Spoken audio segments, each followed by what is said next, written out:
करता हूँ सीटेट के इस वीडियो में। जो सीटेट में ये पूछे जाने वाला महत्वपूर्ण है, जैसे हिंदी का है तो हिंदी विषय का जो सब्जेक्ट का ये बहुत महत्वपूर्ण है। लोकोक्तियाँ यानी प्रोवर्ब्स की परिभाषा, यानी लोकोक्तियाँ भी पूछी जाती है क्वेश्चन में। तो आइए शुरू करते हैं।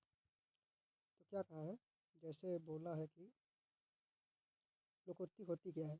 किसी विशेष स्थान पर प्रसिद्ध हो जाने वाले कथन को लोकोक्ति कहते हैं। यानी कोई भी शब्द अगर विशेष है तो स्थान है तो वहाँ कोई चीज़ होता है तो उसका अगर जो प्रसिद्ध हो जाता है, फेमस हो जाता है तो हो जाता है। जैसे इस समय प्रसिद्ध इंस्टाग्राम पे है क्या, क्रिश का गाना सुनेंगे, क्रिश का गाना सुनेगा, बस ये बहुत ज़्यादा प्रसिद्ध हो गया। तो ये कोई एक शब्द होता है, तो जो शब्द के कारण प्रसिद्ध हो जाता है तो वही लोकोक्ति बन जाती है। ठीक। तो जैसे कि और दूसरे शब्दों में कहा, जब कोई पूरा कथन किसी प्रसंग विशेष में उद्धृत हो यानी किया जाता है तो लोकोक्ति कहलाता है। इसे कहावत भी कहते हैं। उदाहरण, उस दिन बात ही बात में राम ने कहा, हाँ मैं अकेला ही कुआं खोद लूँगा, मतलब मैं अकेला ही काम यह कर लूँगा। इन सब पर सब ने हंसकर कहा, व्यर्थ बकबक करते हो, अकेले चना भार नहीं फोड़ता। मतलब है कि कोई भी अकेला जो होता है वो पूरा काम नहीं कर सकता अच्छे से, यानी इतना मजबूत नहीं हो सकता। तो इसको क्या कह रहे हैं, चिढ़ा रहे हैं। तो यहाँ अकेला चना भार नहीं फोड़ता लोकोक्ति का प्रयोग किया गया, जिसका अर्थ होता है एक व्यक्ति के करने से कोई कठिन काम पूरा नहीं होता। ये है लोकोक्ति शब्द लोक प्लस उक्ति शब्द से मिलकर बना है, जिसका अर्थ होता है लोक में प्रचलित, उक्त या कथन। संस्कृत में लोकोक्ति अलंकार का एक भेद भी है तथा सामान्य अर्थ में लोकोक्ति को कहावत भी कहा जाता है। चूँकि लोकोक्ति का जन्म व्यक्ति द्वारा न होकर लोक द्वारा होता है, अतः लोकोक्ति के रचनाकार का पता नहीं होता। इसलिए अंग्रेजी में इसकी भाषा परिभाषा दी गई है, a proverb is a saying without an author. अर्थात लोकोक्ति ऐसी उक्ति है जिसका कोई लेखक नहीं होता, यानी रचनाकार नहीं होता।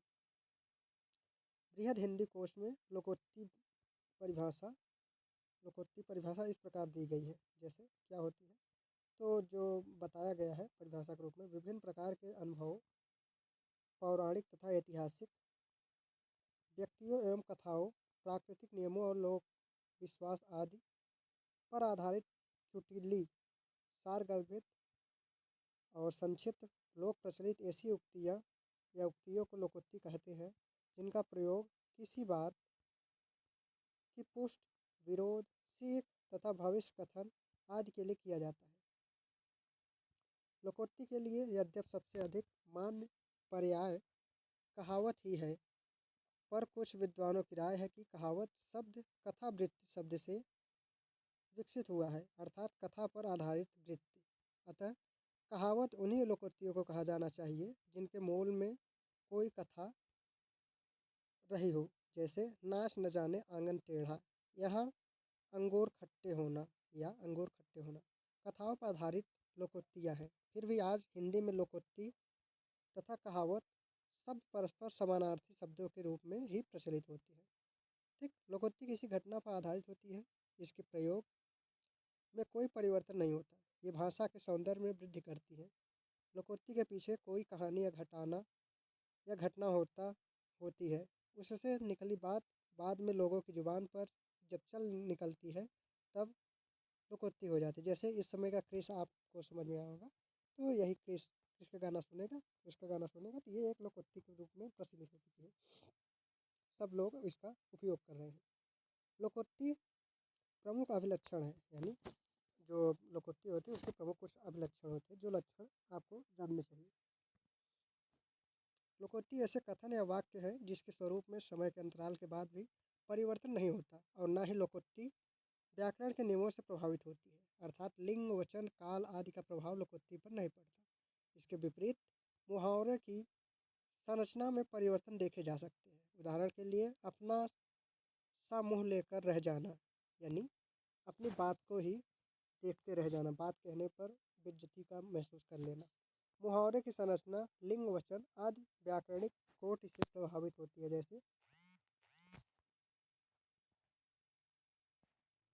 लड़का अपना सा मुँह लेकर रह गया, यानी लड़का अपना सा मुँह लेकर रहेगा। जैसे कि कोई लड़का किसी लड़की को प्रपोज करता है तो लड़की एक्सेप्ट नहीं करती, इनकार कर देती है, तो वह अपने आप को बेइज्जती महसूस करता है और देखते देखते उसको इंसल्ट महसूस होता है। और लड़की अपना मुँह सा लेकर रह गई, अब यहाँ पर लड़का और लड़की है, तो लड़की के लिए रह गई यानी स्त्रीलिंग हो गया, लड़के के लिए रह गया यानी पुरुष लिंग हो गया। जबकि लोकोक्ति में ऐसा नहीं होता। उदाहरण के लिए यह मसूर की दाल मुँह मसूर की दाल। लोकोक्ति का प्रयोग प्रत्येक स्थिति में यथावत रहता है। जैसे है तो चपरासी पर कहता है कि लंबी गाड़ी खरीदूंगा। यह मुँह और मूसर की दाल है, यानी समझ गए ना। जो चपरासी यानी जो कुछ कमाता नहीं, लेकिन वो कह रहा है मैं बहुत रॉल्स रॉयस गाड़ी चढ़ूँगा, यानी बहुत बड़ी गाड़ी चलाऊँगा, यानी हमारे रखूँगा, खरीदूँगा। लोकोक्ति एक स्वतःपूर्ण रचना है, अतः यह एक पूरे कथन के रूप में सामने आती है।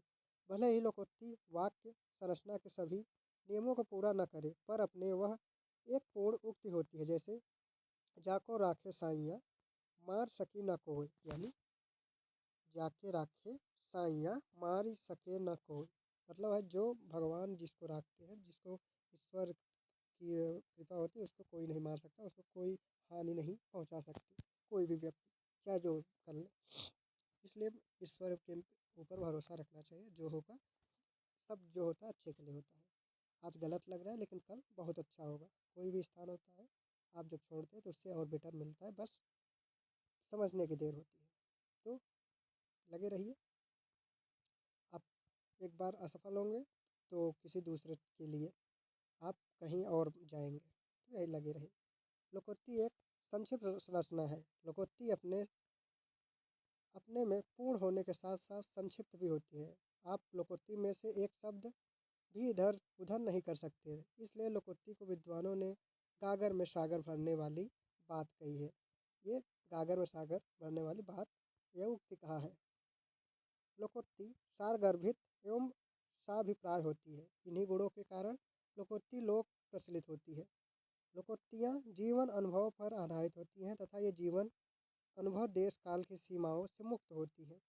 जीवन के जो अनुभव भारतीय समाज में रहने वाले व्यक्ति को होते हैं, वही अनुभव औरों या यूरोपीय समाज में भी रहने वाले व्यक्ति को भी हो सकते हैं। उदाहरण के लिए लिखित जो निम्नलिखित लोकोक्तियाँ हैं, आइए देखते हैं। एक पंथ दो कार, यानी टू किल टू बर्ड्स, यानी एक पंथ दो कार, to kill two birds with one stone.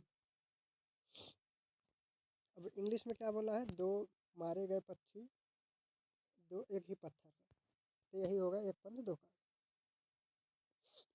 नया 9 दिन, पुरान 100 दिन, यानी आप समझ गए ओल्ड इज गोल्ड होता है। नया कितना भी देख लो लेकिन बाद में पुरान हो जाता है, तो इससे अच्छा है पुरान ही सबसे अच्छा होता है, नया भी पुराना हो ही जाता है। जैसे लोकोक्ति का एक प्रमुख गुण है उनकी सजीवता, इसलिए वे आम आदमी की जो जुबान पर चढ़ी होती है। लोकोक्ति जीवन के किसी न किसी सत्य को उद्घाटित करती है, जिससे समाज का हर व्यक्ति परिचित होता है। सामाजिक मान्यताओं एवं विश्वासों से जुड़े होने के कारण अधिकांश लोकोक्ति या लोकप्रिय होती हैं। चुटीलापन भी लोकोक्ति की प्रमुख विशेषता है। उनमें एक पैनापन होता है, इसलिए व्यक्ति अपनी बात की पुष्टि के लिए लोकोक्ति का सहारा लेता है। मुहावरा और लोकोक्ति। मुहावरा और लोकोक्ति होती क्या है, आइए देखते हैं। मुहावरा और लोकोक्ति में अंतर देखते हैं। मुहावरे वाक्यांश होते हैं, पूर्ण वाक्य नहीं। जैसे अपना उल्लू सीधा रखना, करना, कलम तोड़ना आदि। जब वाक्य में इनका प्रयोग होता है तो वो संरचनागत पूर्णता प्राप्त करती है। और इधर जब लोकोक्तियाँ पूर्ण वाक्य होती हैं तो इनमें कुछ घटाया बढ़ाया नहीं जा सकता। भाषा में प्रयोग की दृष्टि से विद्यमान रहती हैं, जैसे 4 दिन की चांदनी फिर अंधियारी रात। मुहावरा वाक्य का अंश होता है, इसलिए उनका स्वतंत्र प्रयोग संभव नहीं है। उनका प्रयोग वाक्यों के अंतर्गत ही संभव है। लोकोक्ति एक पूरे वाक्य के रूप में होती है, इसलिए उनका स्वतंत्र प्रयोग संभव है। मुहावरे के शब्द यानी मुहावरे शब्दों के लाक्षणिक या व्यंजनात्मक प्रयोग है। लोकोक्तियाँ वाक्यों के लाक्षणिक या व्यंजनात्मक प्रयोग है। देखते हैं नई